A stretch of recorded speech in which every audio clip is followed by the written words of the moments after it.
Hello दोस्तों, नमस्कार। अपने यूट्यूब चैनल लर्न हब पर आपका स्वागत है। आज हम लोग देखेंगे एसएससी सीजीएल 2020, मतलब ये एग्ज़ाम 2021 में हुआ था। एसएससी सीजीएल 2000 मतलब 20 वाला था, 2021 में हुआ था। इसमें 21 मतलब ऑल सब्जेक्ट इसमें दिए हुए हैं। हमने एक क्यूएमएस से डाउनलोड किया है, तो इसमें 21 सेट हैं। तो आज हम देखेंगे पहली शिफ्ट का जीएस के 25 क्वेश्चन देखेंगे कि कौन कौन से कैसा लेवल था उनका और कैसे क्वेश्चन आए थे, क्योंकि 2021 वाला कैलेंडर आया था, उसके एग्ज़ाम 2022 में, मतलब अभी दिसंबर में 2021 लास्ट में आया, 2022 में अप्रैल में होंगे। तो देखते हैं इसका लेवल कैसे था, क्योंकि एसएससी बहुत ज़्यादा प्रीवियस ईयर के क्वेश्चन पूछती है। तो दोस्तों, ये एग्ज़ाम हुआ था 13/8/2021 को, और मॉर्निंग शिफ्ट मतलब पहली शिफ्ट का ये क्वेश्चन है।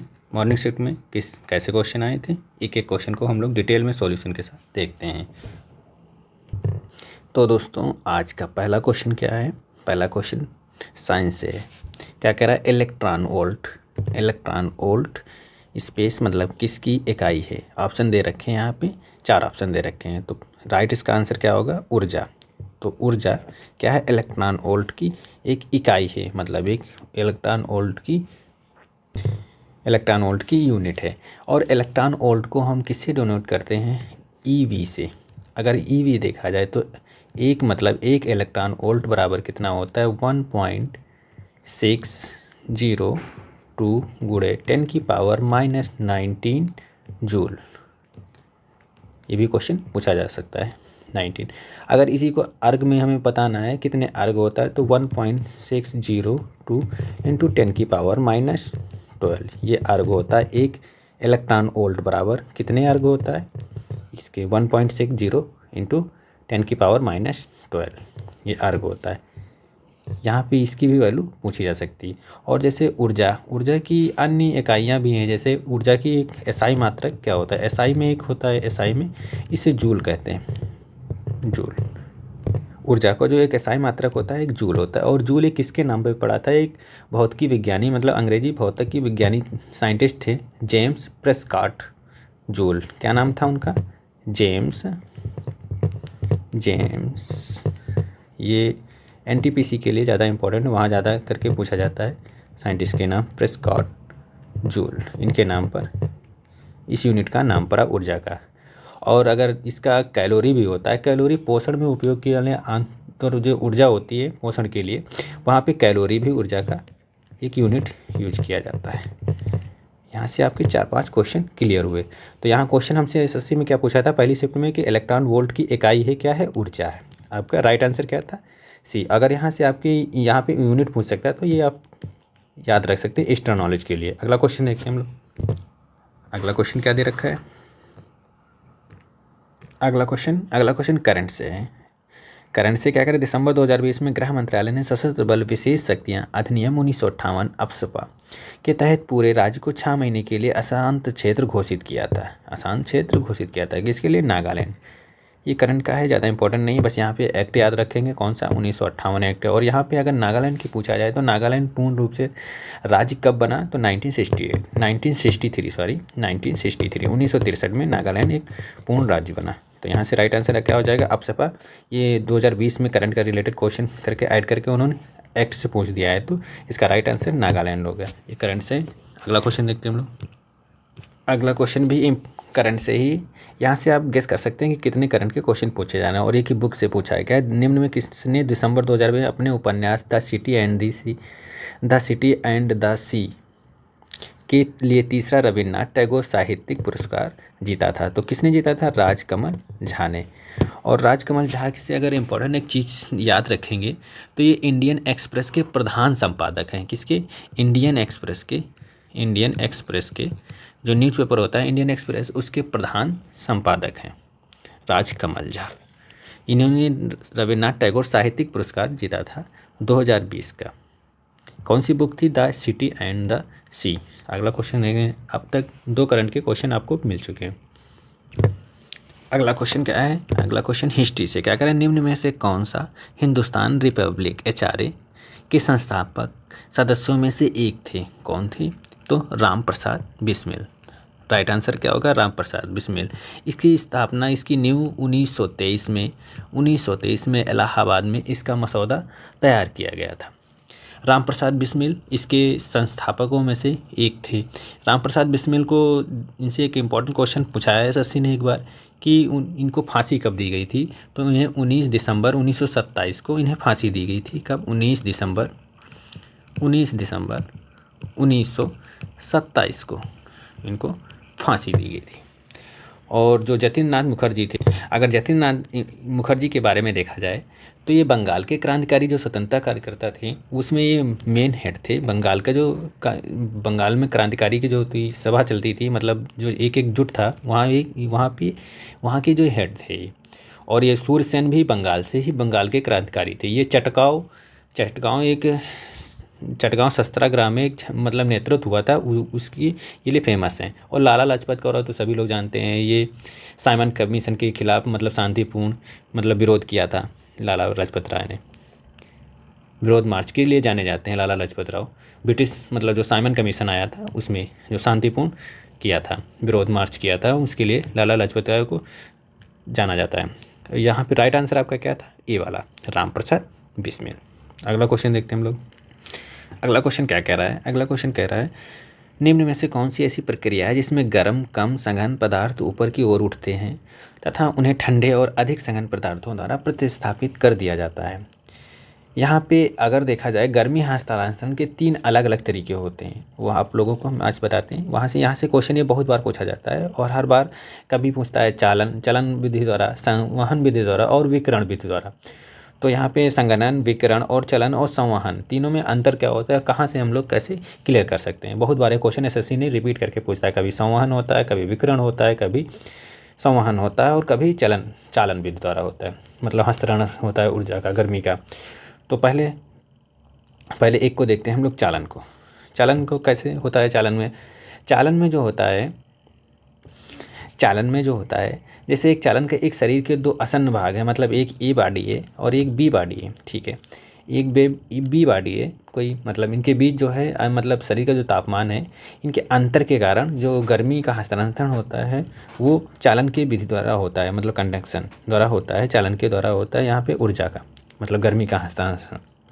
यहाँ पे इम्पोर्टेंट है कि मतलब 2 बॉडी जरूर होंगी, उनमें जो ऊर्जा, अगर इसमें ऊर्जा मान लिया जाए कि 90 है और इसमें 60 है, तो यहाँ पे ऊर्जा का स्थानांतरण चालन के विधि द्वारा होगा, ठीक है। अब अगला देखते हैं हम लोग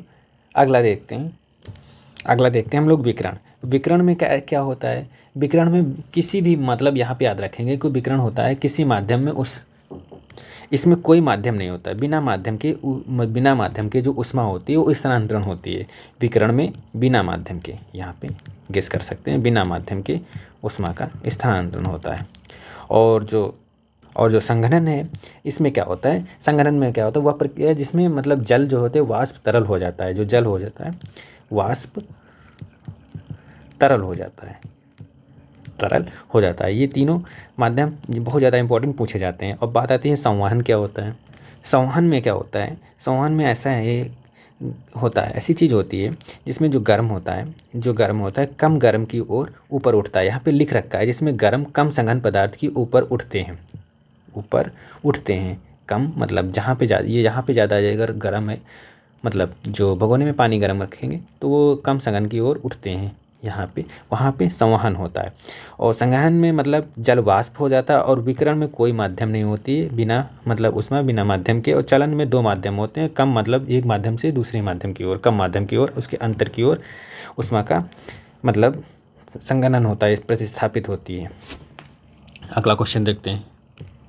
अगला क्वेश्चन करंट का क्वेश्चन क्या कह रहा है, निम्न में से कौन सा 2021 का पद्म विभूषण पुरस्कार विजेता था। तो कौन से 2021 के पद्म विभूषण कौन से मिला था, जब से उस समय सुदर्शन साहू हैं। ये सुदर्शन साहू को पद्म विभूषण पुरस्कार, सुदर्शन साहू हैं क्या, किससे रिलेटेड हैं, तो ये एक मूर्तिकला कलाकार हैं। कहाँ के हैं, उड़ीसा के हैं। ये उड़ीसा के हैं, कहाँ के हैं, उड़ीसा के कहाँ के, पुरी के हैं।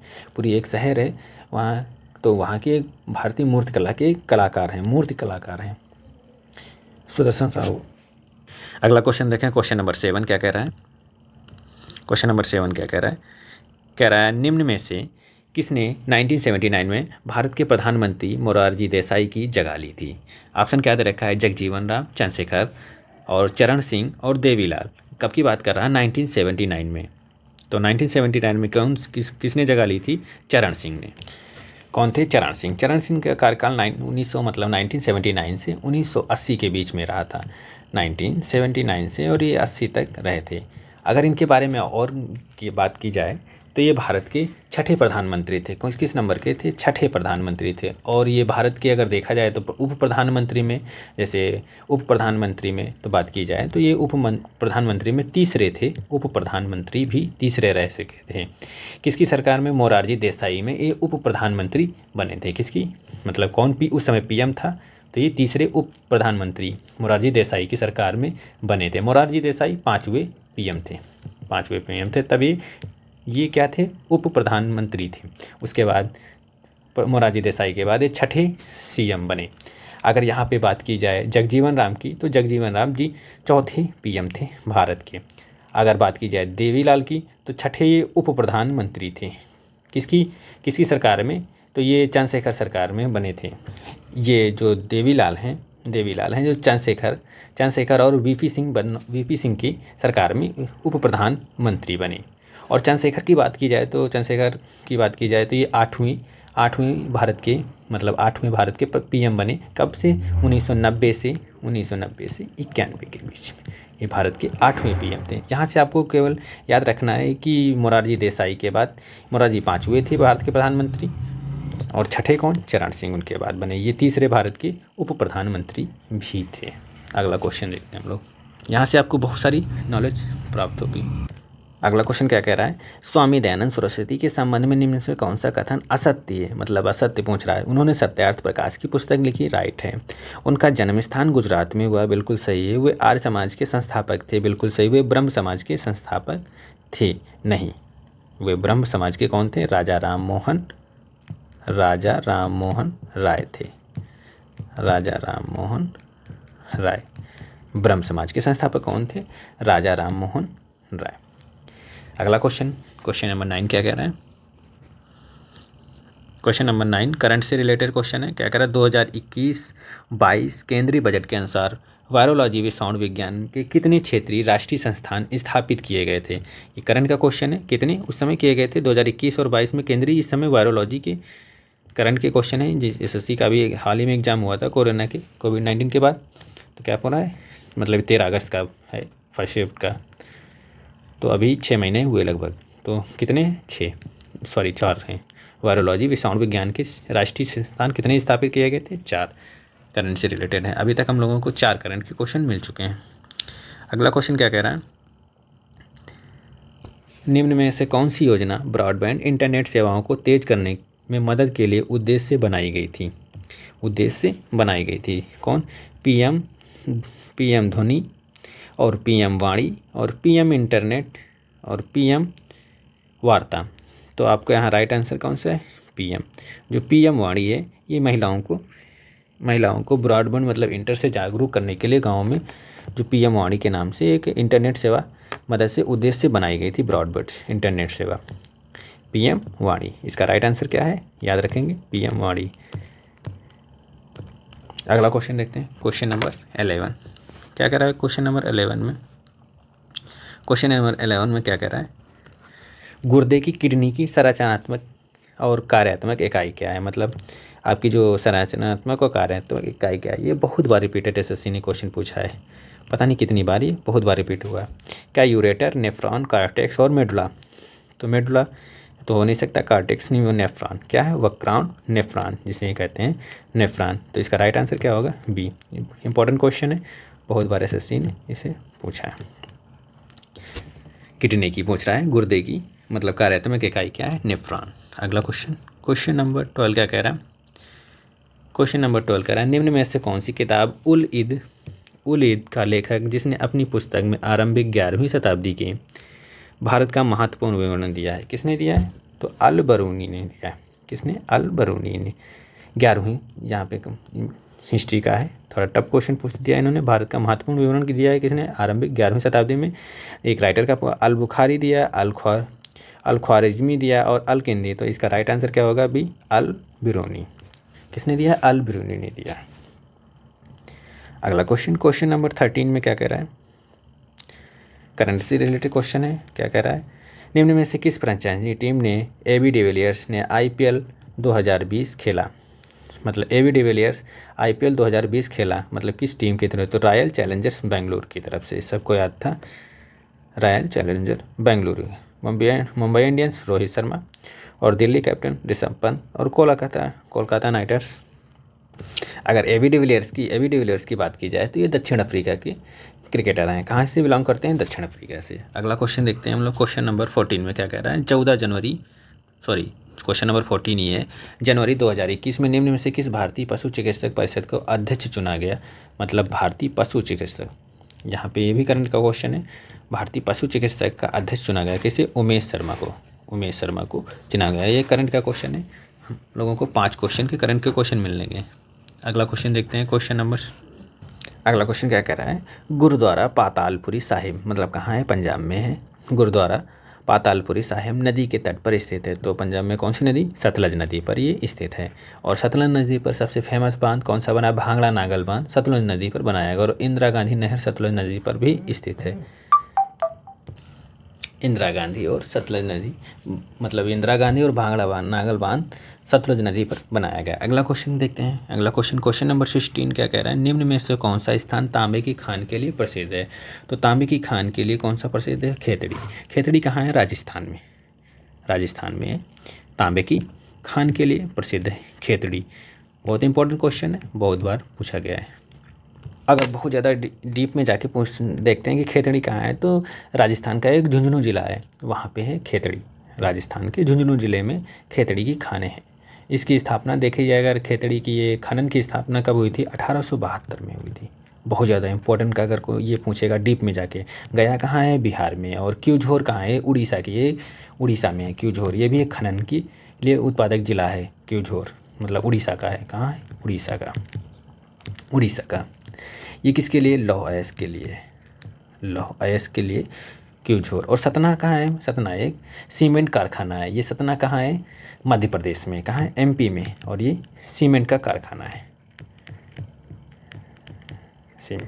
सीमेंट और क्यूझोर में लौह का, और खेतड़ी झुंझुनू जिला जहाँ राजस्थान का है वहाँ पे तांबे का उत्पादन होता है। यहाँ पे तांबे की खान है क्यूझोर में, लोहे की, और सतना मध्य प्रदेश में सीमेंट का कारखाना है। अगला क्वेश्चन देखते हैं। अगला क्वेश्चन करंट से है। क्या कह रहा है करंट में?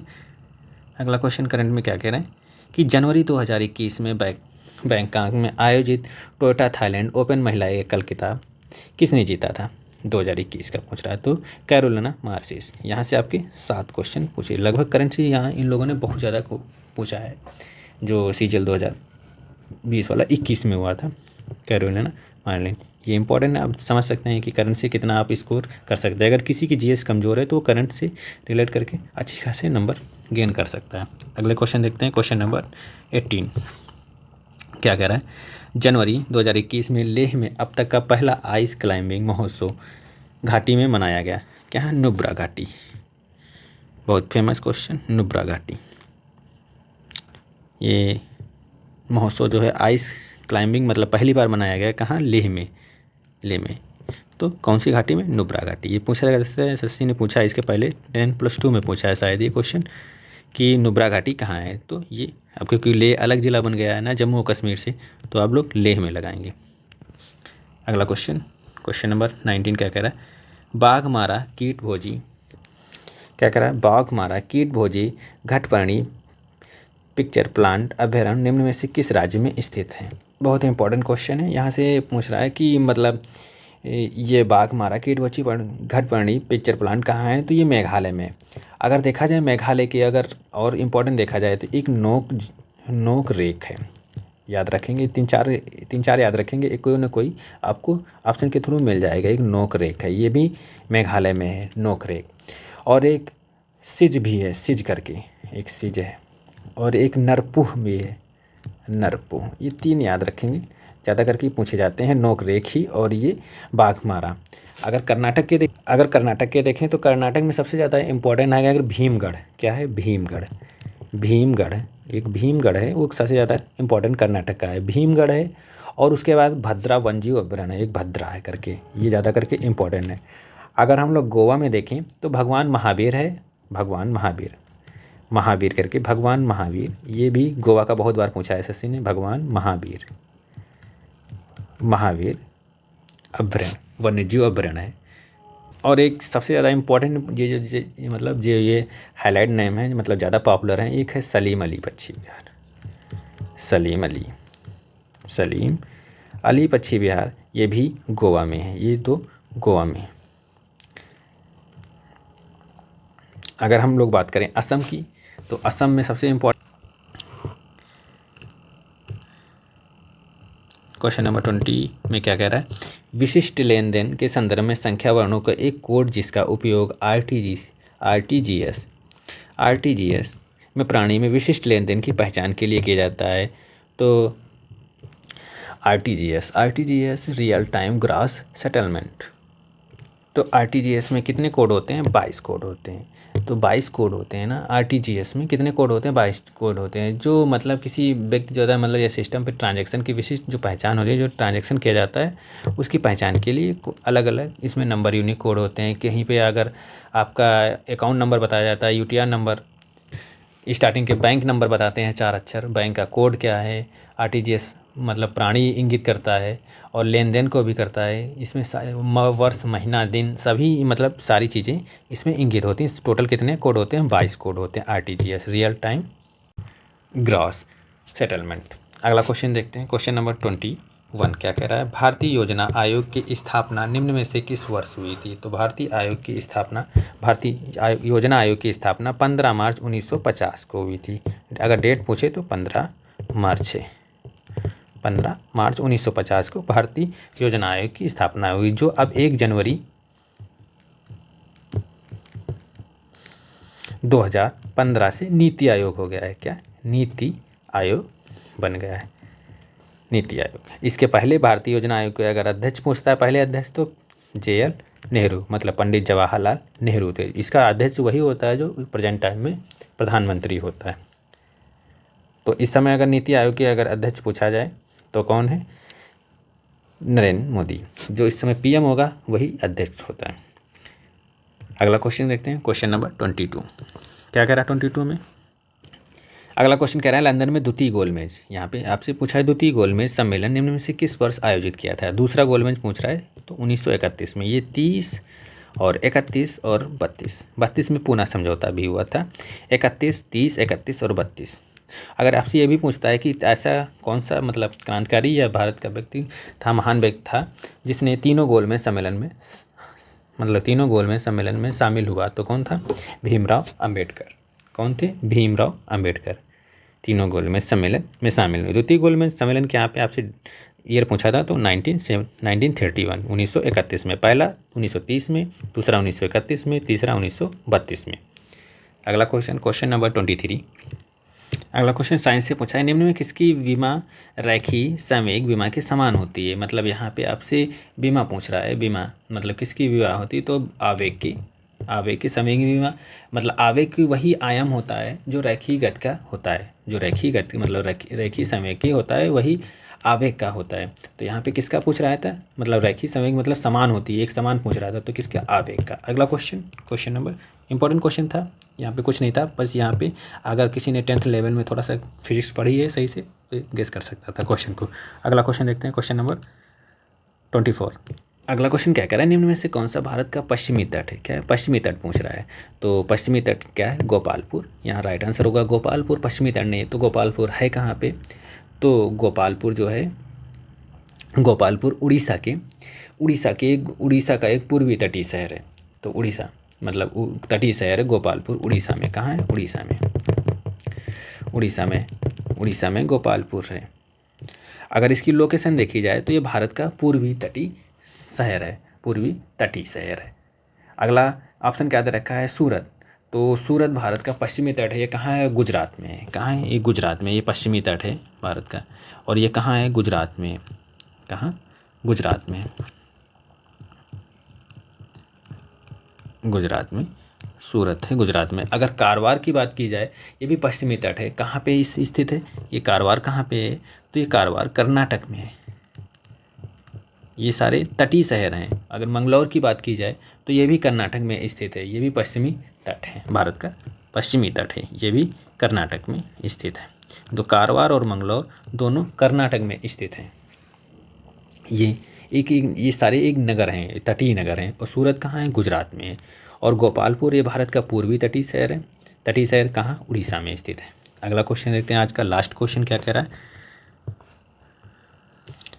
लास्ट क्वेश्चन कुछ मिस प्रिंटिंग के कारण यहाँ अवेलेबल नहीं हो पाया है।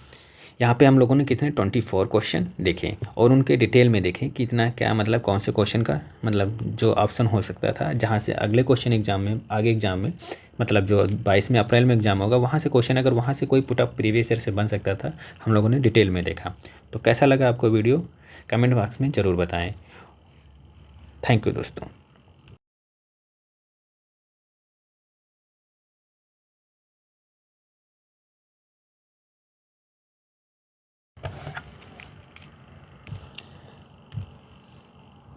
तो दोस्तों हम लोगों ने अब मतलब फर्स्ट शिफ्ट के 25 क्वेश्चन कर लिए। अब सेकंड शिफ्ट के 25 क्वेश्चन देखते हैं। मतलब दोपहर में जो हुई 12 से मतलब पहले दिन का ही हम लोग पेपर डिस्कस कर रहे हैं, जीएस के। वो भी उसमें से 24 क्वेश्चन थे। एक क्वेश्चन मिस प्रिंटिंग के अलावा मिल नहीं पाया था।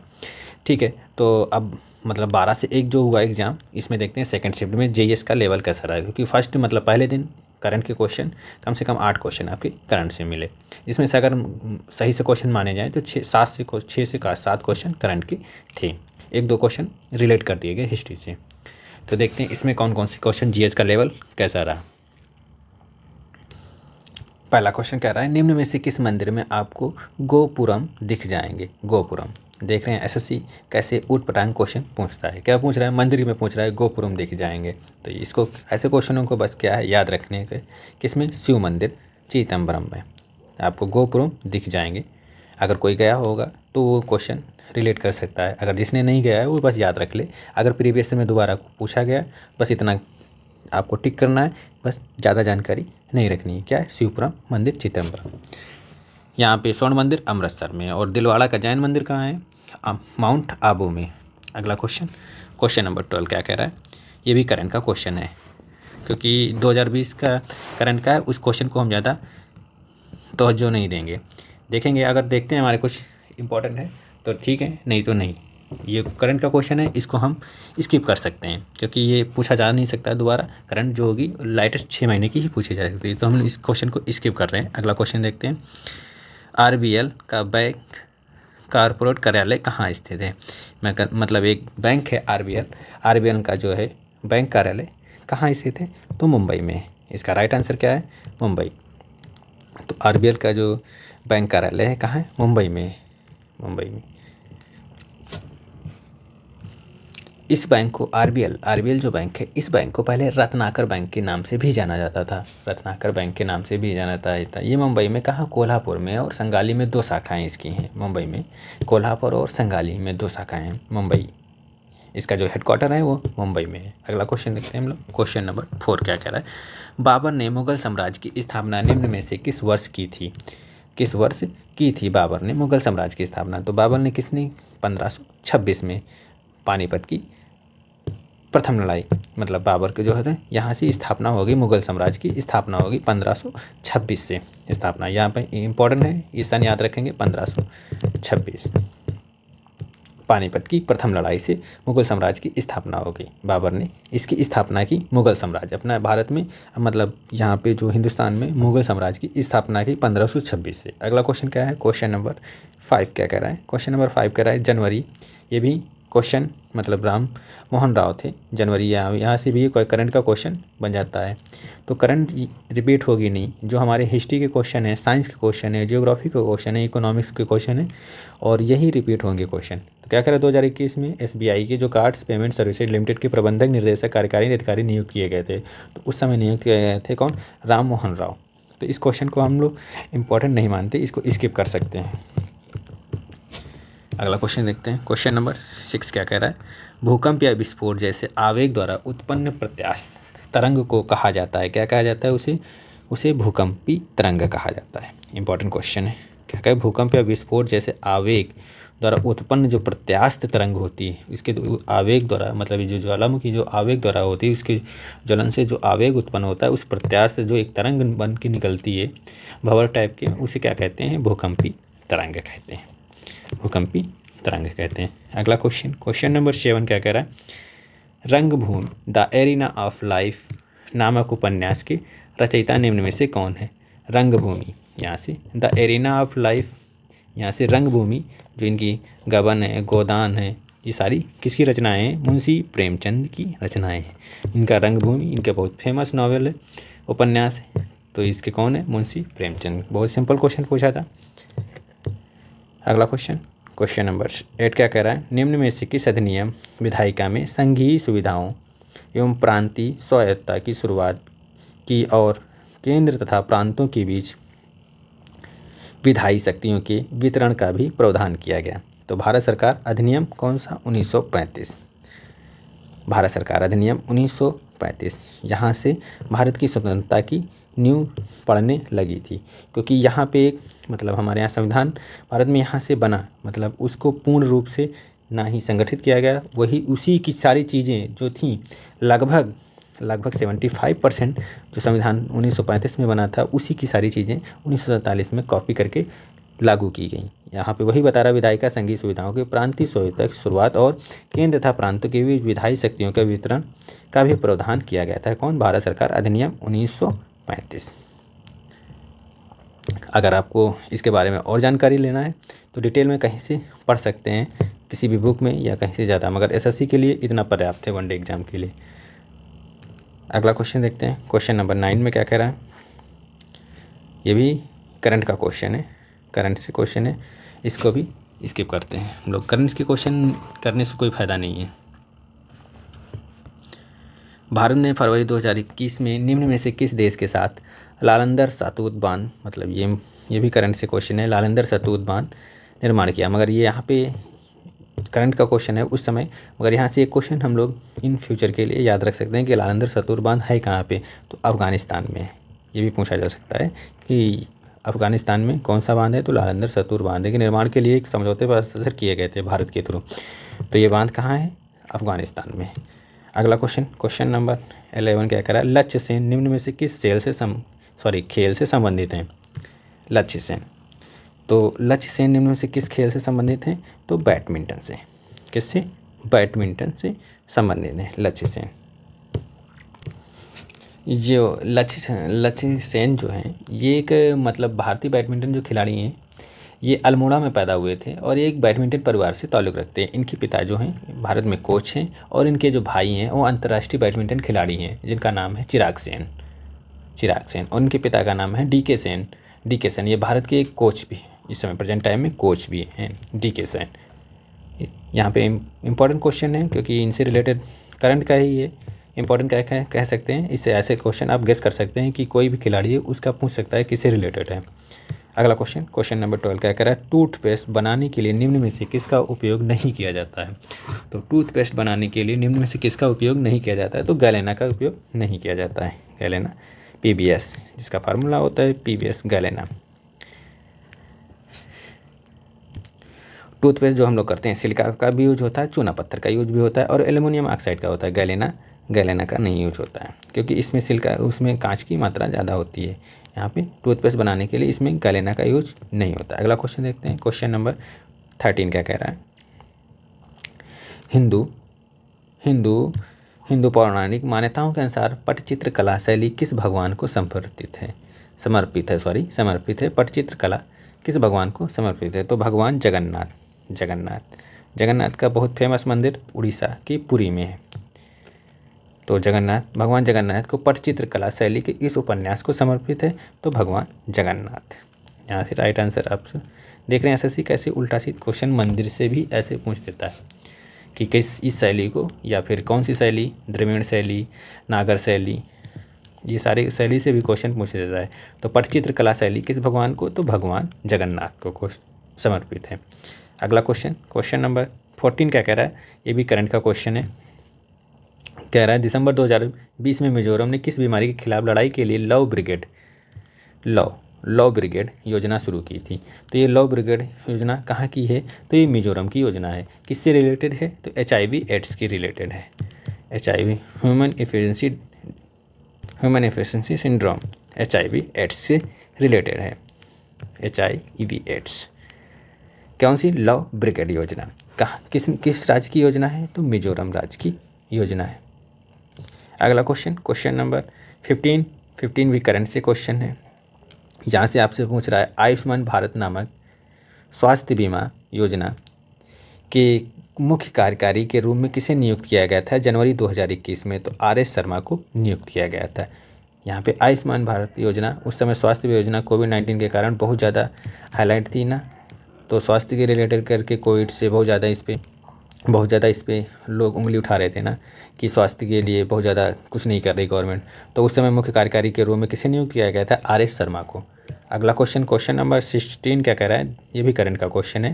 निम्न में किसे दिसंबर 2020 में एशिया पैसिफिक ब्रॉडकास्टिंग यूनियन का उपाध्यक्ष चुना गया था, किसे, शशि शेखर वेम्पति। ये हमारे लिए इंपॉर्टेंट नहीं है क्वेश्चन, क्योंकि करंट का है। वीर सुरेंद्र साई निम्न में स्थान रहने वाले एक स्वतंत्रता सेनानी थे।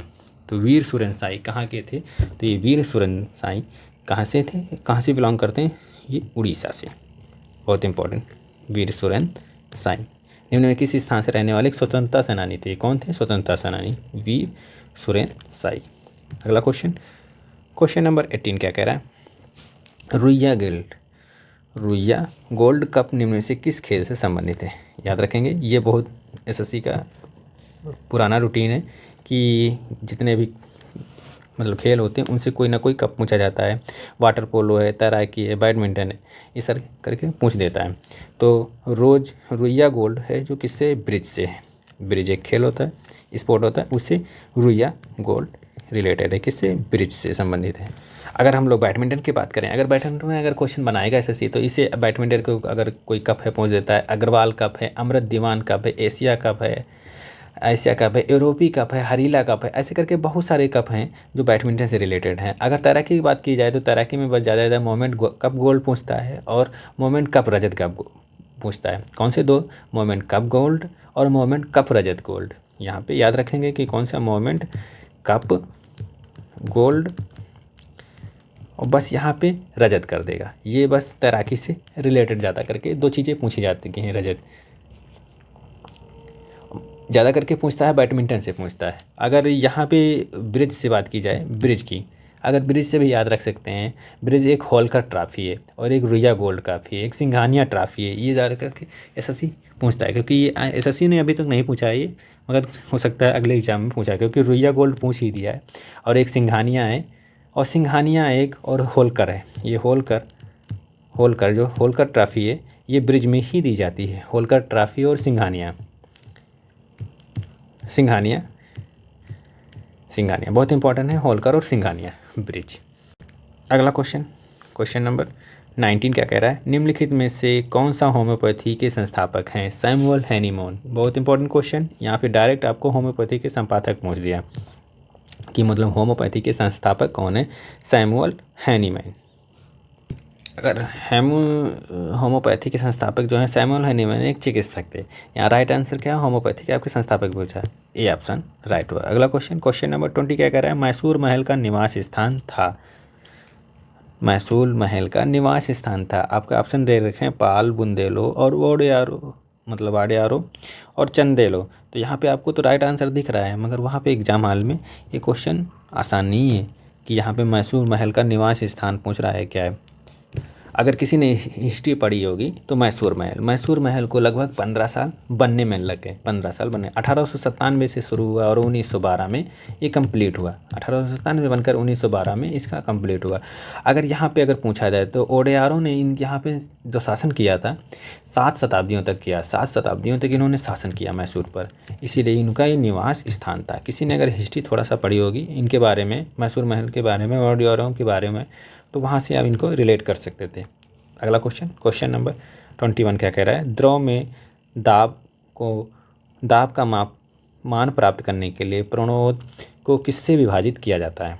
तो क्या क्वेश्चन कर रहा है, द्रव में दाब का मान प्राप्त करने के लिए दाब का मान मतलब P बराबर M/A। ये क्या होता है, यहाँ पे एरिया होता है, क्षेत्रफल होता है, M द्रव्यमान होता है, और P दाब होता है। क्या कह रहा है, प्रणोत्कृष्ट दाब को विभाजित किया जाता है तो क्षेत्रफल से विभाजित किया जाता है द्रव्यमान को। प्रणोत कह रहा है यहाँ पे, मतलब यही बात द्रव्यमान की ही बात कर रहा है साइंस की लैंग्वेज में। तो यहाँ पे अब राइट आंसर क्या होगा आपका, क्षेत्रफल, एरिया। अगला क्वेश्चन देखते हैं, क्वेश्चन नंबर 22 क्या कह रहा है, निम्न में से किसने लंदन में सर विलियम हटकर्जन वायली की हत्या कर दी थी। तो किसने की थी, ये बहुत इंपॉर्टेंट क्वेश्चन है, बहुत पूछा जाता है हूबहू ऐसे। किसने, मदनलाल डीगरा ने हत्या की थी किसकी, विलियम हटकर्जन, मतलब विलियम हटकर्जन की लंदन में हत्या कर दी थी। किसने की थी, मदनलाल डीगरा ने। अगला क्वेश्चन नंबर 23 क्या कह रहा है, रोवा वन्यजीव अभयारण्य निम्न में से किस राज्य में स्थित है। रोवा आया देखो आपसे, उसमें पूछा था मिजोरम का, शायद उसमें पूछा था पहले वाले शिफ्ट में, या मेघालय का था ऐसे करके। तो रोवा कहाँ है, रोवा त्रिपुरा में है। रोवा बहुत इंपॉर्टेंट है कि रोवा वन्यजीव अभयारण्य निम्न में किस राज्य में, तो त्रिपुरा राज्य में है। अगर त्रिपुरा में अगर पूछें तो राजबारी राष्ट्रीय उद्यान, ये इंपॉर्टेंट है क्योंकि नया बना है ना, राजबारी राष्ट्रीय उद्यान। और एक है क्लाउडेड लेपर्ड नेशनल पार्क, कौन सा, क्लाउडेड नेशनल लेपर्ड पार्क, ये दो हैं इंपॉर्टेंट हैं रोवा, मतलब सॉरी त्रिपुरा में। और रोवा भी यहाँ रोवा पूछा गया है शायद अगले एग्जाम में, राजबारी और क्लाउडेड लेपर्ड पार्क पूछा जा सकता है। नेशनल पार्क है ये, नेशनल लेपर्ड पार्क है, क्लाउडेड नेशनल लेपर्ड पार्क और राजबारी।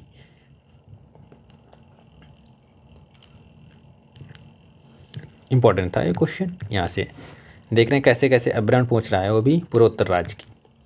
पहले शिफ्ट में भी पूछा पूर्वोत्तर राज्य का, और सेकंड शिफ्ट में भी ये पूर्वोत्तर राज्य का पूछा। अगला क्वेश्चन, सेकंड लास्ट क्वेश्चन क्या कह रहा है, पॉलिटी से है सेकंड लास्ट क्वेश्चन, क्या कह रहा है 24 क्वेश्चन क्या कह रहा है, भारतीय संविधान के किस अनुच्छेद में उल्लेखित है, मतलब उल्लेख है कि भारत का एक उपराष्ट्रपति भी होगा। तो कौन से अनुच्छेद में, तो ये तो 75 बताता है पीएम के बारे में, और 45 और 56 अनुच्छेद 63। एक एक करके हम लोग इस अनुच्छेद के बारे में डिटेल में देखते हैं, क्योंकि अनुच्छेद के एक हूबहू क्वेश्चन वैसे पूछ देता है कि ये अनुच्छेद किससे रिलेटेड है। देखते हैं पहला अनुच्छेद 45 क्या कहता है, अनुच्छेद 45 कहता है इसमें बच्चों के लिए जो होती है मुक्त शिक्षा अनिवार्य होती है। शिक्षा का मतलब यहाँ मुक्त शिक्षा, मतलब बच्चों के लिए मुक्त शिक्षा अनिवार्य, इसमें शिक्षा का प्रावधान है, वो भी मुक्त, ठीक। और अनुच्छेद 15 में जो राष्ट्रपति होता है भारत के प्रधानमंत्री की नियुक्ति करता है। पीएम की नियुक्ति कौन करता है, प्रेसिडेंट करता है, प्रेसिडेंट का। अनुच्छेद 56 में राष्ट्रपति के कार्यकाल की बात की गई है। किसकी, राष्ट्रपति के, प्रेसिडेंट के कार्यकाल की, टाइम पीरियड की बात की गई है। किसके, राष्ट्रपति की बात की गई है। अनुच्छेद 75 में पीएम की नियुक्ति कौन करता है, राष्ट्रपति करता है। अनुच्छेद 45 में शिक्षा का प्रावधान किया गया है, वो भी मुक्त शिक्षा का प्रावधान किया गया है, निःशुल्क। और अनुच्छेद 63 में क्या किया गया, भारतीय संविधान के एक उपराष्ट्रपति भी होगा। जैसे अनुच्छेद 52 में राष्ट्रपति है भारत का एक होगा, अनुच्छेद 63 में क्या, उपराष्ट्रपति, भारत का एक उपराष्ट्रपति भी होगा। यहाँ से आपके 5 क्वेश्चन क्लियर हो गए। ये हूबहू आर्टिकल ऐसे एसएससी पूछता है, ज़्यादा डिटेल में जाके नहीं पूछता है, क्योंकि कोई यूपीएसआई का एग्ज़ाम नहीं है। यूपीएसआई में पॉलिटी का एक अलग से सिलेबस दिया जाता है, इसमें कोई सिलेबस पॉलिटी का नहीं है। अगला क्वेश्चन नंबर आज का लास्ट का क्वेश्चन क्या कह रहा है, नहर का वह चैनल जहां पानी के उत्थान द्वारा भूमि की ढलान के विरुद्ध बहने हेतु बाध्य किया जाता है तो क्या कहलाता है, तो लिफ्ट चैनल कहलाता है। क्या होता है, उसे लिफ्ट चैनल कहते हैं। नहर का वह चैनल जहां पानी का उत्थान द्वारा भूमि पर ढलान पर, जैसे ये नहर है यहाँ पे ढलान पे किया जाता है, तो ये किसी क्या कहते हैं, लिफ्ट चैनल, लिफ्ट